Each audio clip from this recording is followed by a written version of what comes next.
Setelah konflik rumah tangganya heboh hingga hampir cerai, hubungan Sule dan Natalie Holscher kian hari kian membaik. Natalie akhirnya pulang ke rumah dan berkumpul lagi bersama sang suami dan anak-anak sambungnya. Kemarin, Natalie bahkan menemani Sule dan Ferdi berbuka puasa, meskipun ia belum diizinkan dokter untuk menunaikan ibadah puasa. Udah seneng banget. Seneng banget ya. Ya, seneng lah. Ya, doakan aja yang terbaik ya. Tapi kepulangan Natalie ke rumah Sule justru disambut sinis oleh seluruh netizen di Indonesia. Mereka curiga Natalie pulang karena drama settingannya telah usai dan single religinya udah rilis.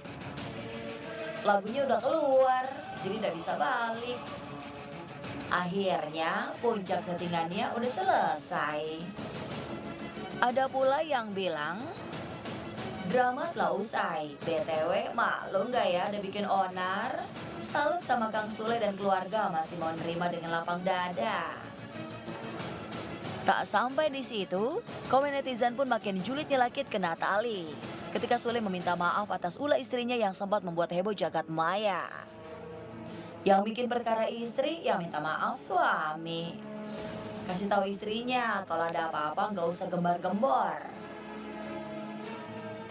Yang jelas mungkin ini adalah sebuah kesalahan di mana saya pribadi sebagai kepala rumah tangga lah ya, meminta maaf atas semuanya. Mungkin yang terjadi juga tidak sesuai dengan ekspektasi. Ya saya memaklumi lah karena Natalie ya masih emosinya juga masih labil lah mungkin ya. Yang mengejutkan, di tengah konflik rumah tangganya yang sudah beres, Natalie justru memutus komunikasi dengan sang oma Hetty Holscher. Ya, Natalie sengaja memblokir nomor handphone sang oma dan tak memberi ucapan sama sekali ketika omanya berulang tahun. Seperti itulah. Saya nggak tahu kenapa.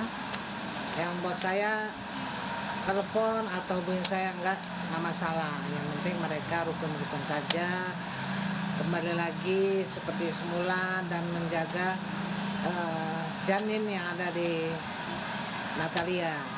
Karena itu anugerah Tuhan, nggak main-main itu.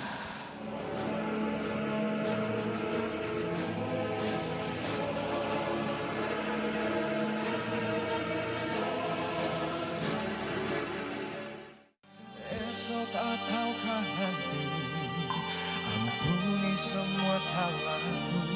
Tiket menuju babak 16 besar Voice of Ramadan 2021 hanya tinggal tersisa sedikit saja.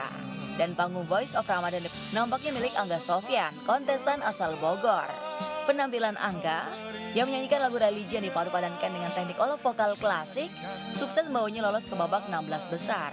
Menyisikan pesaingnya, Ahmad Rifki Maulana dari Lumajang, Wafa Siti Aulia asal kota Tasikmalaya, dan Rima Siti Amalia Solihat dari Lembang.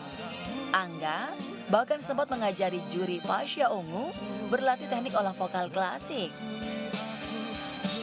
Kebetulan kan Angga ini sekolah di Universitas di Jakarta.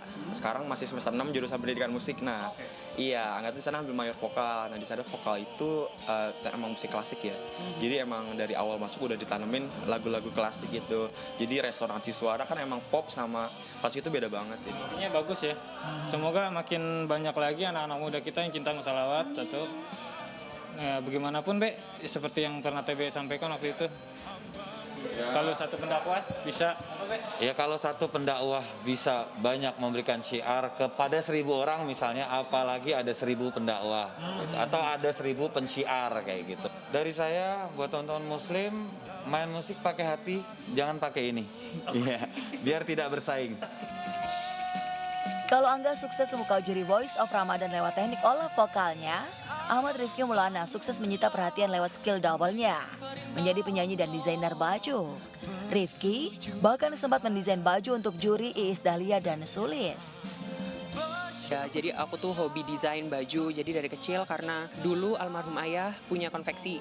Jadi akhirnya aku tergerak nih, maksudnya kayak pengen nerusin gitu, sepeninggal ayah. Gitu. Iya sih, sebenarnya cita-citanya ya jadi ya orang yang sukses gitu ya, tapi mungkin mayornya nyanyi sih. Yang pertama mayornya nyanyi, terus dari dulu soalnya dari kecil aku tuh kayak dijulukin sama teman-teman aku Ivan Gunawan bersuara nasar gitu, sampai gitu. Jadi sampai oh ya udah amin gitu.